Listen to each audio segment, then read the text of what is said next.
What's going on, creators? Yeah, I just want to get on here and bring everybody back to now. Appreciate y'all being here and vibing with me for a bit.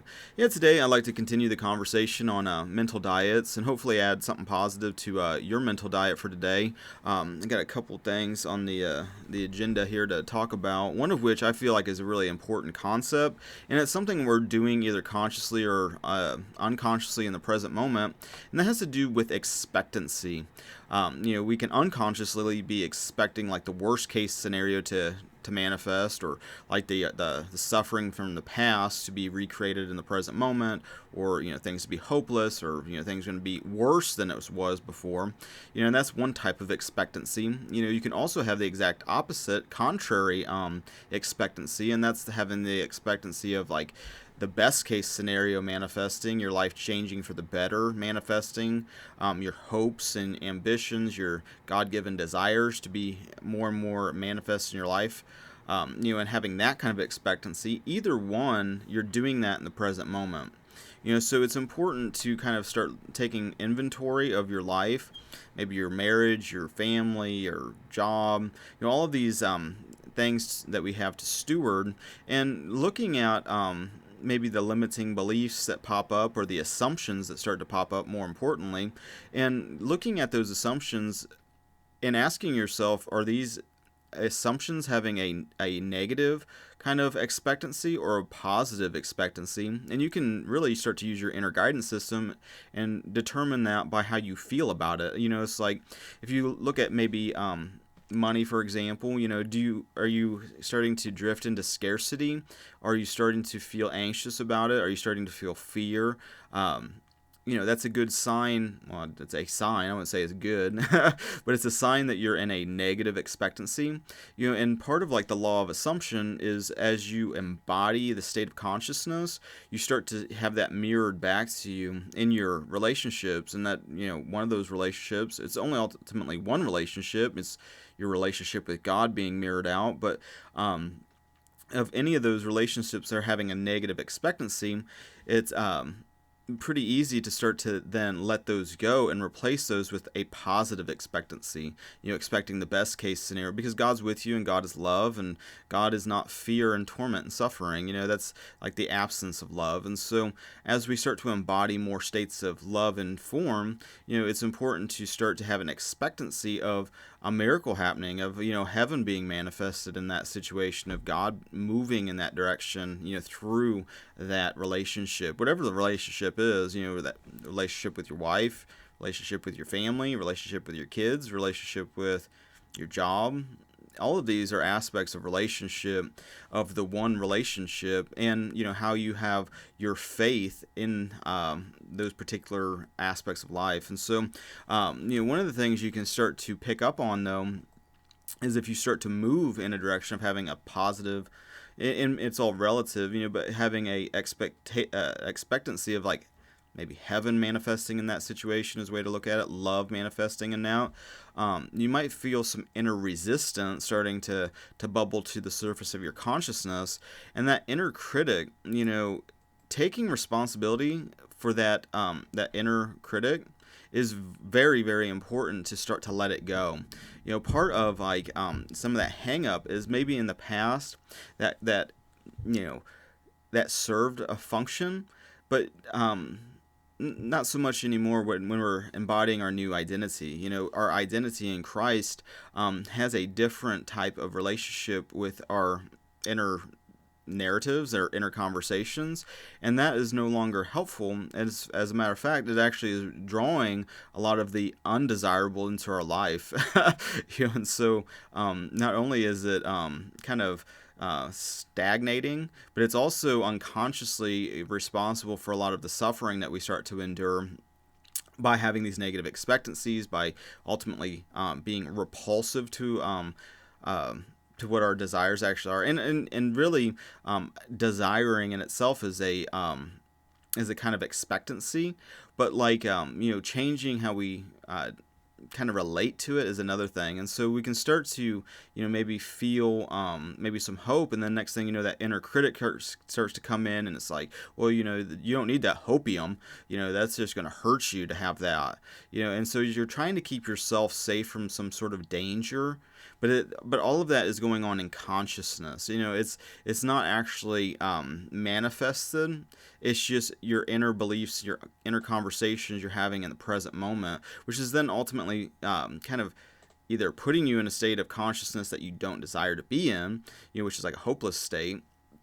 When you can take responsibility for that inner critic, that inner limiter, whatever you want to call this type of, you can call it the ego, you can call it Satan, you can call it whatever, but like the biggest thing is that you start to identify it, stop unconsciously letting it run your day-to-day present moment awareness, and start to put on a new expectancy, because you can, it's like you are the one that's putting that resistance up, so you can be the one that lets it go.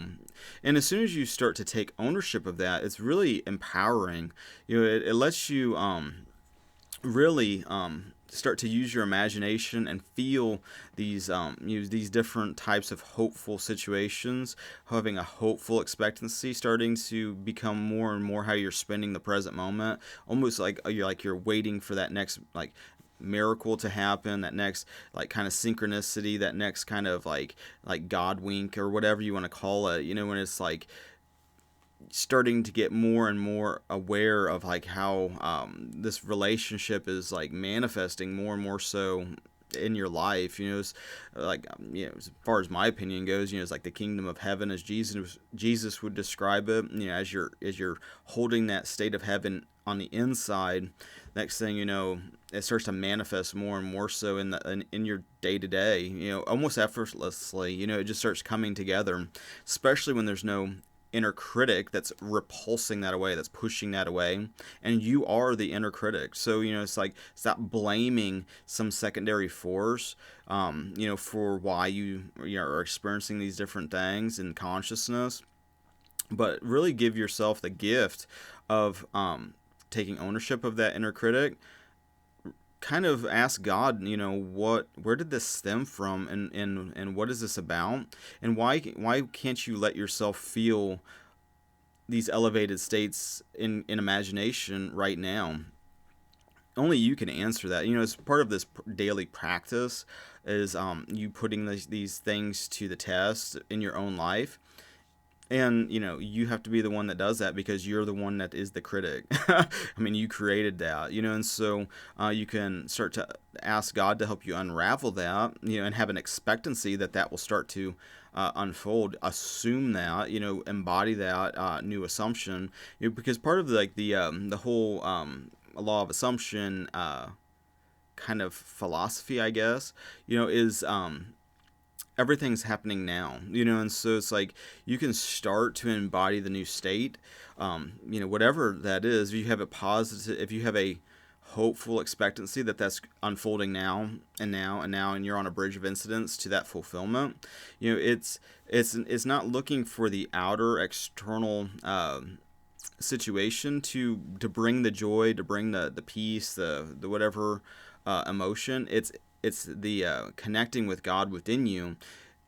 That is the source of all that, and realizing that then God will then mirror that back to you, and then you'll experience it in physical form. It's like the more you can embody.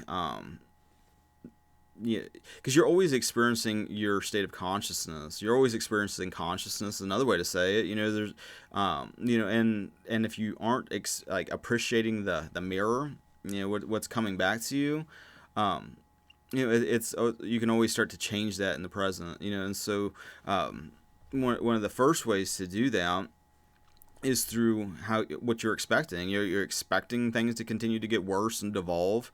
And then is it shocking then when that starts to happen? Because that's not universal. That's happening to you. But that doesn't mean it's happening to your neighbor down the street. They could be perceiving reality entirely differently. It's like, how many relationships have you had with like maybe friends that are just like, like maybe like a high vibe friend that's just like nothing seems to ever get them down. It's like they're experiencing reality totally different. But meanwhile, you have other friends that might be mirroring back just like constant disappointment, whatever. It's just like a shit show with them. It's like, oh, it's like through another relationship. They've had this is their 100th girlfriend, and it's like this, and and it's like they come in the same story. It's like, oh, there's some flaw in that person. It's like, well, it's like maybe it's you. Can we grow up a little bit and like maybe take responsibility for like 100 people, and 100 of them are all flawed. It's like the same type of thing you hear from people that just bounce around from job to job.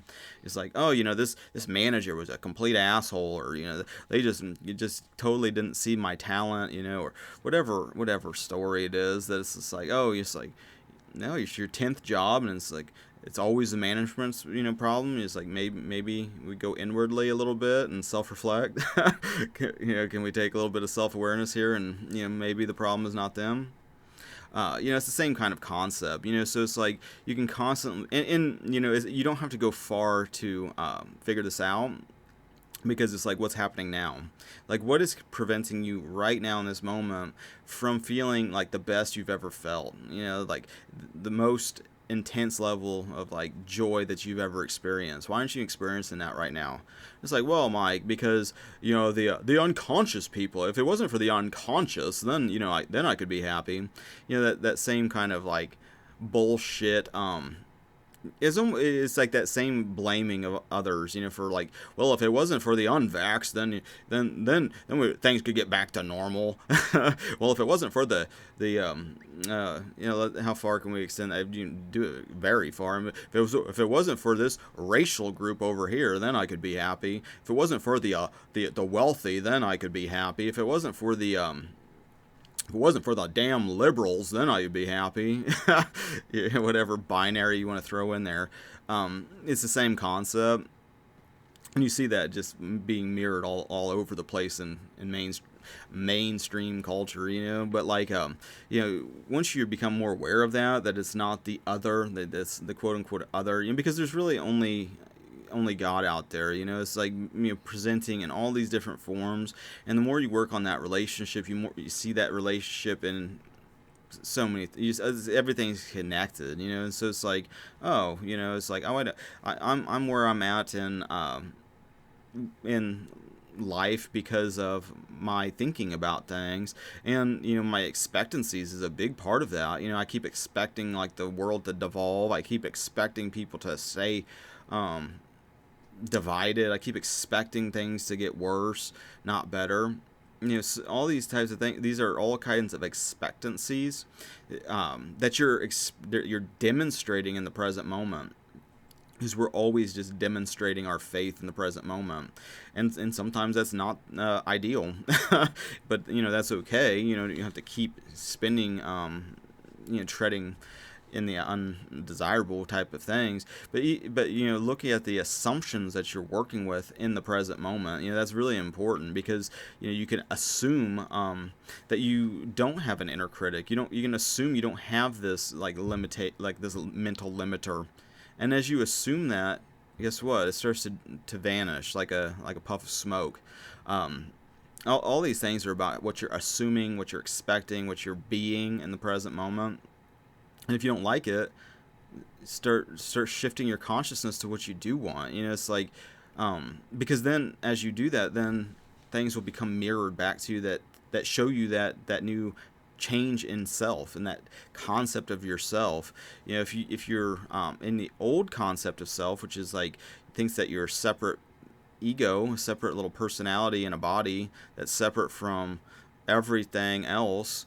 And you got to keep yourself safe from danger. God's somewhere in space, and you're alone, and all these kind of limiting beliefs. When you let that go and realize that the connection you have to your Creator is within you, it's not it's out there in the the vastness of space. The final frontier is within, not without. Because and the thing of it is like as you start to put that to the test, you start to see that, experience that more and more so. It's like whatever kind of like limiter you have in your mind that's keeping you stuck at feeling stuck. I mean, you're not actually stuck.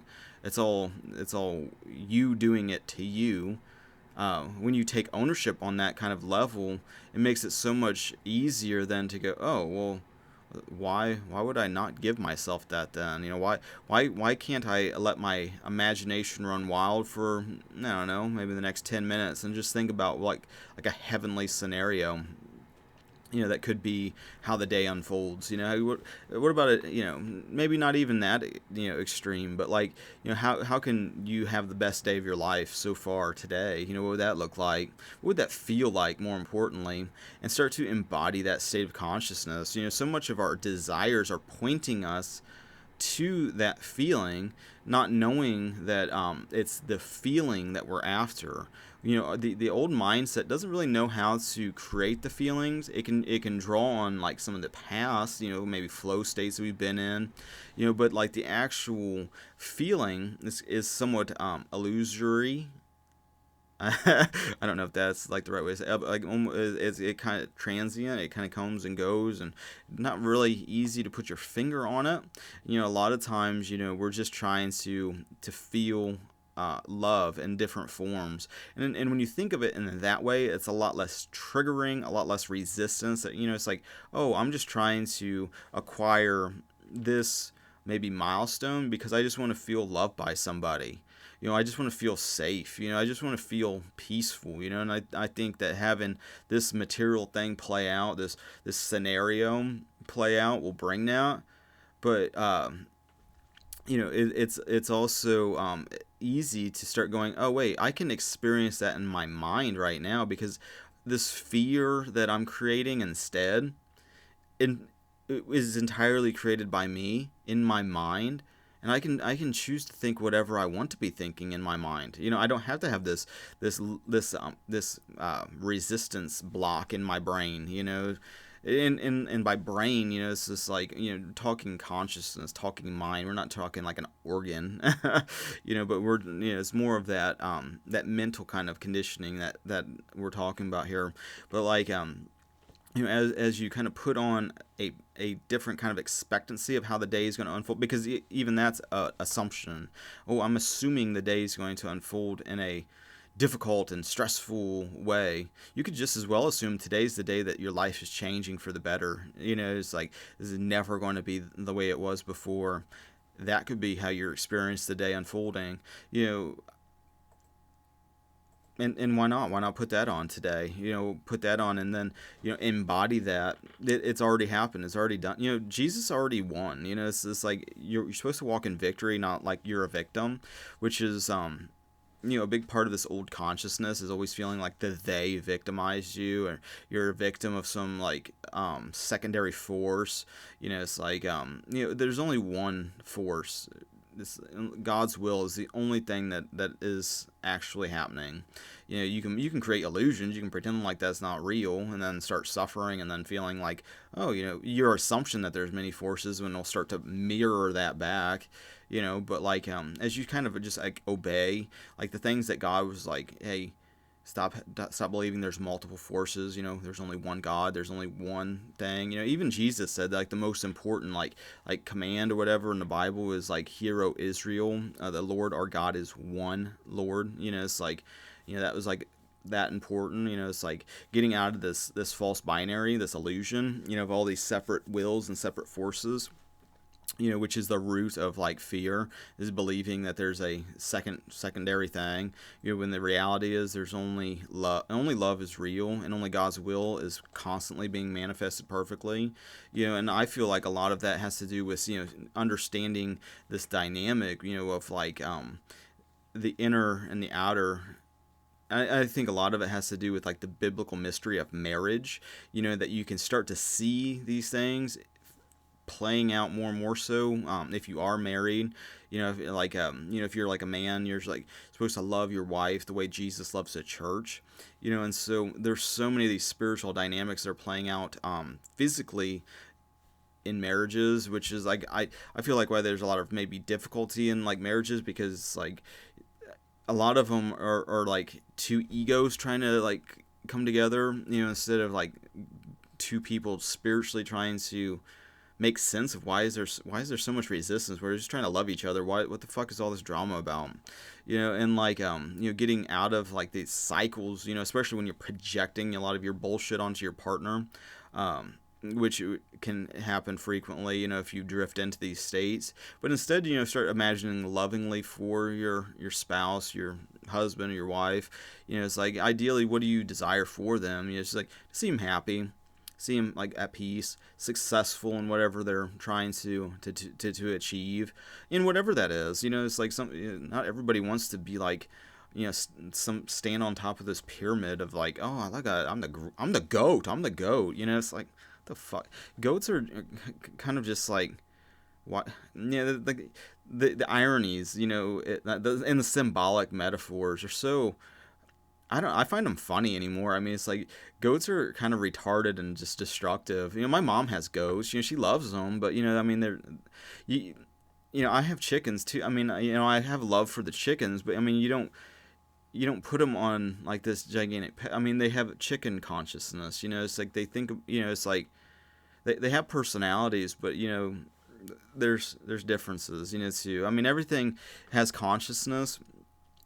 Everything has its own kind of vibration, and it's important. I feel like it's important to kind of appreciate that. Appreciate creation. God created the chickens and the goats and all that kind of stuff. But there's also like a lot of like metaphors and symbolic relationships, contrast, and stuff. And so, not to be ignorant of that either. But I think I'm gonna bounce. I wanted to share that with you guys. Hopefully, expand your awareness a little bit more. Hopefully, give you maybe a positive expectancy for the rest of the day. How that's going to unfold. And ultimately, if you're drifting into like, well, it's unfolding like shit so far, Mike. I've just had one thing after another, and it's been a complete disaster. Okay, well, let's start changing our thinking. And if things come and things go, it's okay. It's like it'll start to as you're embodying that state, you might experience the resistance, because you can't lie to yourself. If you believe that you need to take a Tylenol to get rid of a headache, and you just believe that very, very strongly, going against that is going to create a ton of resistance. Where somebody could be like, oh, take a sugar pill and it gets rid of your headache. Both will get rid of it. It's based on your beliefs and your assumptions, and like part of that is like an evolving thing. Like by taking action, it's like working out. I feel like as I've been going more and more to like the Y, swimming and stuff, I feel like a whole lot of like the changing states is taking action and pushing through a lot of the mental resistance, like that says, oh hey, you're weak and out of shape, and your lungs and your heart are fucking just basic, whatever. And then as you take action and you feel those resistances where it's like, oh, you feel how hard you're breathing and everything, and it's like you keep pushing through that. It's like, no, I'm gonna, this is gonna be the best shape I've ever been in. And you start telling yourself like a new story about your body, about the condition of your body, and then through that taking action, you push through those limiting beliefs and those assumptions beyond what you thought you were capable of, and through that bridge of incidents, through repetition, next thing you start manifesting then the new state where you're like healthy and everything else. I don't feel like so much through the efforting and all that, more so as your mental game starts to catch up through the action, and you start demonstrating to yourself like, no, those are lies. I'm in great shape. I'm seeing these gains, and even when there's like a period where it's like kind of stagnant, you can still focus your attention on different gains, like, oh, I was able to do multiple laps now without like feeling like I was going to hyperventilate. You can start to feel that new state starting to concrete itself into form. And it's the same type of thing, maybe losing weight. I'm working on losing weight. I've lost, I think, about 10 pounds or so, but also, feeling an increase of vitality and energy through, just like working out like for like an hour of swimming like a day, and like pushing it kind of hard, and like, feeling that change. But not every day is like a weight loss day. Some days it's just like, man, I see a lot of gain on like maybe like skill level and form. It's just like, it's like, man, I feel like my form is getting better, or I feel like, oh, lost a couple pounds, so that's getting better. Strength wise, I feel like there's strong, but keeping in mind, God is the source of your strength. God is the source of vitality, all those kind of attributes. When you realize that you're one with your Creator, that connection is within you. You are one with that vitality, and you can tap into it. It's freely given to you, and as you give it, to yourself, more and more, so you start to feel that. But then as you give it to others, you feel it even more. It's like, because we're all connected, so it comes back on you. It's something you start to experience more and more as you put things to like practice. You're always putting it to the test. You're always putting it to practice, either consciously or unconsciously. But like, do you want to unconsciously just drift into states of suffering, or when you don't have to, when you realize that suffering is entirely created by you, self-induced, self-created, and you can let go, just as easily, as you stop battling, it's like as you start to kind of love that inner thing, instead of like fighting it, like making it an enemy, making it wrong, just start loving it. It's like, because it came from love to begin with. It came from a time where you needed it for some reason, like you needed it, like it kept you safe in your error and thinking. So there was like some usefulness, and it's almost just like an old toy or an old thing. It's like you don't need to destroy it. You need to love it, and start to love yourself also, experience like God loving you, which God does loves you, and you can feel that, right now, more and more, as you can like assume that you can feel that. Start changing your assumptions, to align to more like states of like, oh man, that felt good. That felt good to think about. And then, not let that inner critic, that inner voice, that inner judge and whatever, snatch that from you. Just assume that, that you can be safe in your mind. You can think about these kind of things, and not, have this hopium, that's just, but whatever, you can do what you want. This is what I'm doing, but like, with that being said, hopefully that added something positive to your state of being for today. I appreciate you guys liking, sharing, subscribing, all the social networking things. I appreciate your spiritual support and your financial support. Thank you for that. I do appreciate it. It means a lot. And with that being said, I think I'm about. So until the next now, God bless.